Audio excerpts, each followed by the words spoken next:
Unsa kay mapalit aning 35 pesos, no? Makapalit pa ba ka tag 35 pesos karon?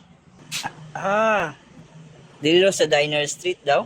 Uy, na ay 35 pesos. Makapalit ka dito 35 pesos diri dayo. Oh. Hi, ma'am.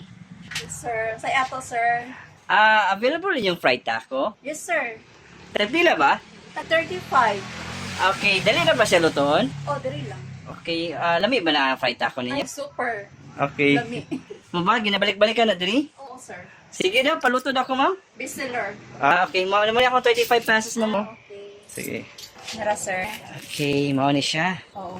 Okay, mao daw ni ang fried taco ng Diner Street, 35 pesos. Ato ning tilawan, no? Guys, mao ni ang fried taco ng Diner Street. Dako siya. Tilawan na nato kung sulit ba ako ang 35 pesos.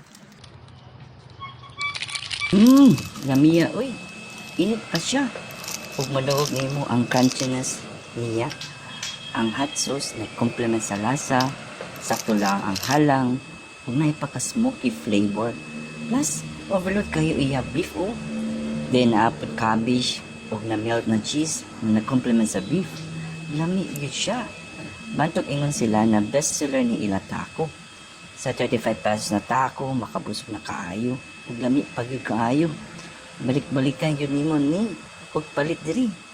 Wow, salamat Diner Street. Salamian na taco. Busa guys, palit na mo.